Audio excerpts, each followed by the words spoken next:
This is a shocking zombie movie. The director replaces the limbs of zombies with machinery. Moreover, the first-person perspective filming method looks very realistic. The oppression and fear brought by mechanical zombies is definitely a childhood nightmare for many. But how are these terrifying zombies created? The story takes place at the end of World War II. The professional journalist Dini had just graduated and enlisted in the army. After Dini joined the army, he quickly received orders from his superiors to follow a squad to the front lines to document the scenes of war. The front line was filled with fallen soldiers from various countries. Dini carried his camera, capturing it all. He thought it would be a simple combat mission, but after a few days of travel, they discovered that they hadn't seen a single living person. In all that time, there was no response from the radio equipment either. The surroundings felt eerie. One day, they discovered a strange skeleton. The skeleton appeared to be human, but its skull didn't look like a human skull. Moreover, its limbs were replaced with steel. They didn't think much of it. The squad continued onward. The radio operator was fiddling with the unresponsive radio. Suddenly, the captain called him over. They discovered a small village. There were a few surviving civilians here, and plenty of chicken.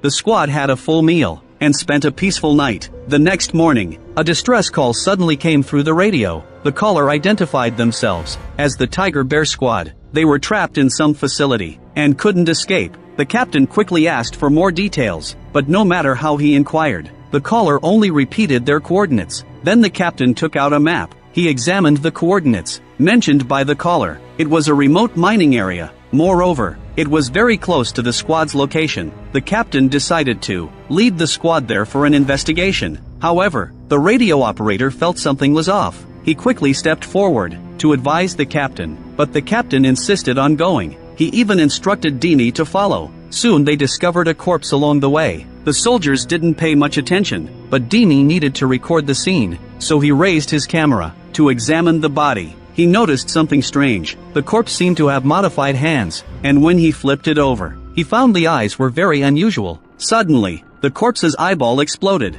and started shaking uncontrollably. Dini was terrified. The captain came over and told him to catch up with the squad. Dini gradually forgot about this experience. After climbing over a small hill, they finally saw their destination. There was thick smoke rising everywhere, yet there were no signs of life. There weren't even any gunshots. This was too abnormal in a war zone. To figure out what was going on, the captain ordered the squad to head into the building. There were enemy anti-aircraft guns in the outer courtyard. In the yard, there were many corpses being burned. The thick smoke was drifting out from here. Upon closer inspection, these corpses were actually nuns. Moreover, among the pile of bodies, there was one person still alive. Dini wanted to capture some footage, but the soldiers chose to help the nun find peace. Then, they decided to enter the church to investigate. The church was dimly lit. The footage was not very clear. Dini asked the new recruit, Sasha, to turn on the power, but he only found a generator.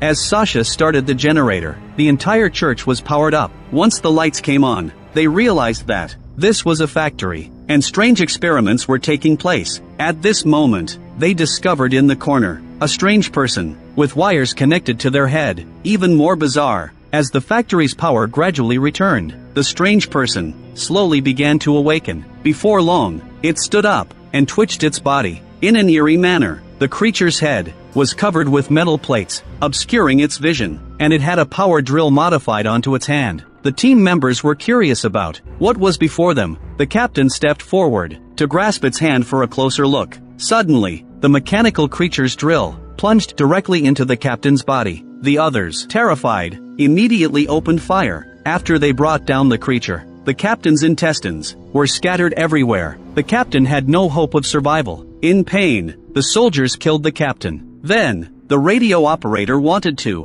boost the radio signal using the tower, but there was no response. Then, the group argued about who would command the squad next. Vic had been in the squad the longest, but no one was willing to follow his lead, so the squad was now under the command of the radio operator, Shell. The atmosphere here was filled with an eerie vibe. Shell wanted to investigate further. They decided to investigate the nearby town by the mine. However, when they arrived, they found that There was nothing here. They thought they would return empty-handed again. Suddenly, a barking sound came from a distance. Following the sound, they discovered a farm. The farm had many animals caged inside. Wasn't this food arriving? Vic grabbed a rabbit and killed it. Suddenly, a farmer appeared at the door. One of the team members shot at him. Vic quickly stopped him. They needed to keep the farmer alive, to interrogate him about the whereabouts of their comrades. Then, Dini took on the task of interrogating the farmer. The farmer said that the town had long been occupied by the Nazis. Most of the people here had been killed. The rest either fled or were captured. Only he was left behind, because he could raise animals. Dini then inquired about the Nazis and the whereabouts of his comrades. The farmer countered by asking if Dini's camera was the latest model. This infuriated Dini. He threatened the farmer with the rabbit, but the farmer still wouldn't tell the truth. Vic took a more direct approach. He instructed his teammates to hold the farmer down. He then pulled out a knife. Dini tried to intervene, but was kicked away. Seeing that the farmer still wouldn't cooperate, Vic cut off the farmer's finger with one swift blow. Then, he warned the farmer that if he didn't cooperate, he would cut off his head. The farmer didn't dare to be stubborn anymore. He hurriedly led them to a hidden room. He told them that the Russian soldiers were inside.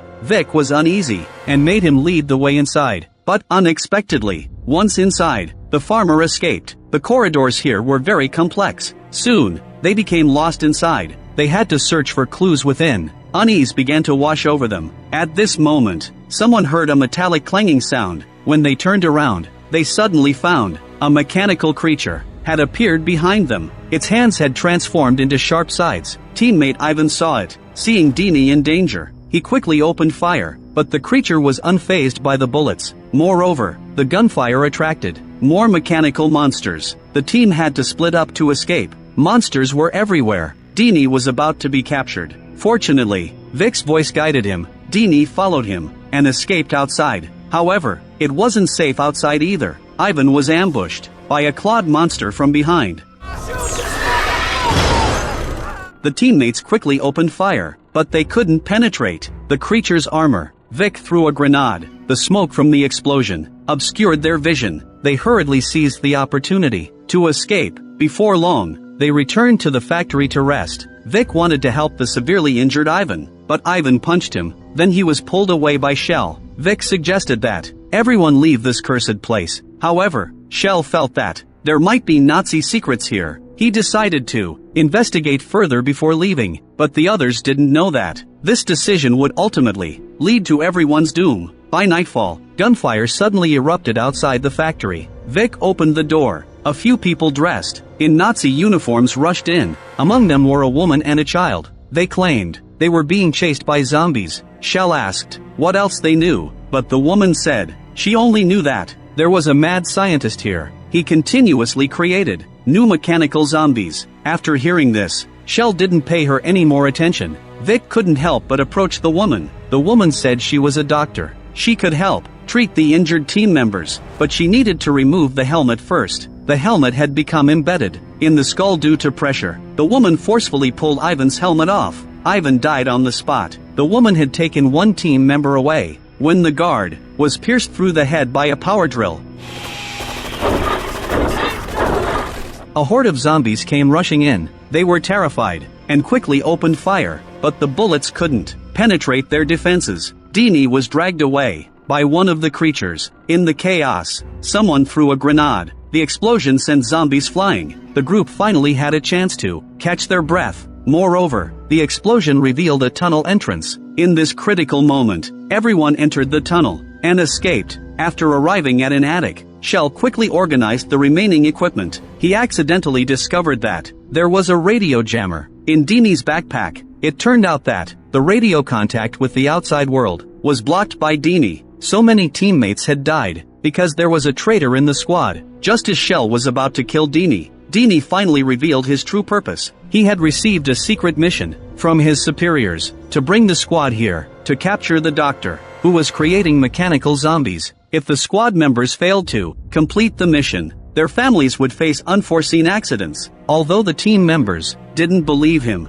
seeing the confidential documents Dini produced, they realized he wasn't lying. They had no choice but to complete the mission. Then, they had the Nazi soldiers lead the way toward the mad scientist. They descended to a lower level. They discovered that this place was filled with the severed limbs of Nazi soldiers. The weapons they created ultimately led to their own destruction. However, the deeper they went, the more dangerous it became. Soon, they encountered a horde of zombies again. This time, they were smarter. They didn't shoot, they just fled. As they went deeper, they found a piece of equipment. A zombie was cleaning up the bodies. It didn't attack them. Seeing that it wasn't armored, a team member shot it in the head. Then, they had the Nazi child go into the shredder to check the situation. Unexpectedly, inside was a zombie. The zombie immediately shredded the child into pieces. Then it crawled out and charged at the group. Its propeller spun rapidly on its head. If it made contact, their bodies would surely be torn apart. In a critical moment, someone discovered its weakness. He quickly went up and cut the pipe. The leaking liquid ignited quickly. Before long, it exploded. The propeller was blown off, killing the Nazi soldier. Vic laughed at this scene. They finally cleared the zombies from the room. Dini urged everyone to continue forward. The team members were unhappy. They threw him down the slide, letting him complete the remaining tasks alone. Dini ordered his teammates to come back, but several of them had vanished, leaving him behind. He complained. Amidst the pile of corpses, suddenly, a zombie that specialized in collecting supplies appeared. It took Dini's backpack. With no choice, he picked up his camera and followed it. As he went deeper, he discovered that this was a mechanical zombie production line. There were many zombie workers here. Each zombie was working at its station. Suddenly, the zombies realized there was a human in front of them. They charged toward him. Dini was cornered in a stairwell. He recorded his last words on the final roll of film. It turned out that he had promised the military he would save his mother. He had to bring back the mad scientist for the military to release his mother. Suddenly,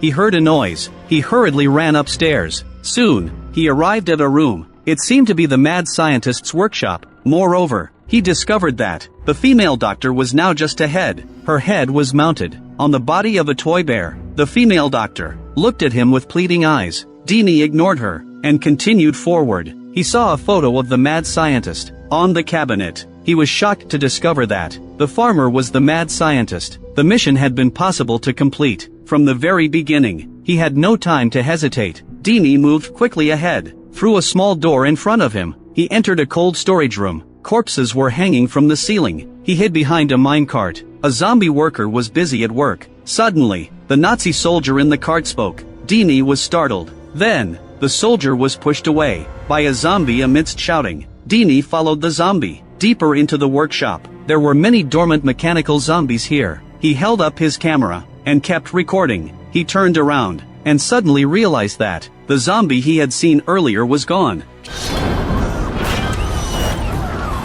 Dini was scared and fled, but the nearby zombies began to awaken. They quickly closed in on him. Zombies appeared wherever he went. Even the drill zombie was here. He was about to be cornered. Dini ran into a narrow alley, but there were also many zombies here. In a critical moment, he opened a door to escape. Moreover, he saw the deceased Ivan here. At this moment, he had already transformed into a mechanical zombie. Dini tried to wake him up, but he was knocked out with a single punch. When he regained consciousness, he found himself in the mad scientist's room. The mad scientist saw that he had a camera, and he prepared to document his masterpiece. Then, he fed Dini an unknown substance. Dini tried to refuse, but the mad scientist called over zombies to hold his head. Then they spoon-fed him the substance. After that, he led Dini to the workshop. There were various human organs here. The mechanical zombies were also assistants. They helped him create more mechanical zombies. Some of the zombies even looked quite cute. Seeing this, Dini didn't feel scared at all. Instead, he praised the mad scientist's skills. He wanted to recruit the mad scientist to join his country. But just as he opened his mouth to discuss their treatment,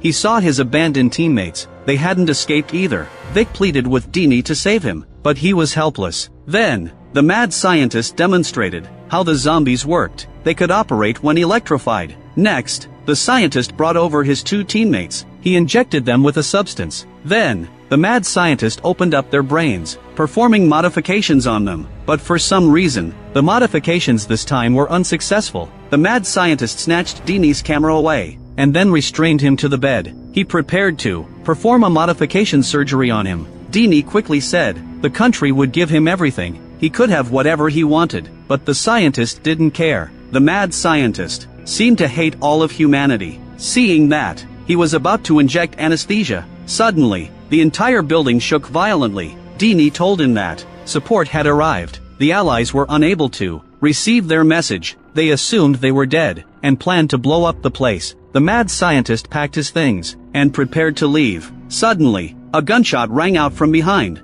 As a new recruit in the team, Sasha survived. He launched a surprise attack and killed the mad scientist. He didn't choose to save Dini, but instead decapitated the mad scientist. Then he took the camera with him. He recorded the moment. Dini was devoured by Shell. Only rookie Sasha escaped from the squad. He submitted the evidence to the government. Sasha was successfully promoted. The movie ends here. The term Frankenstein was born in the 19th century. In Mary Shelley's published novel, there was a scientist named Frankenstein. He pieced together a human-like creature, using body parts like building blocks. Then he electrified it to give it life. Later, this concept was adapted into various works. The film combines this concept with mechanical elements, creating a completely new visual experience. The film is shot in a pseudo-documentary style, facing mechanical zombies. From a first-person perspective, there is a strong sense of oppression, although it looks more realistic, but some shots can be quite jarring to watch. The film is set in the late stages of World War II.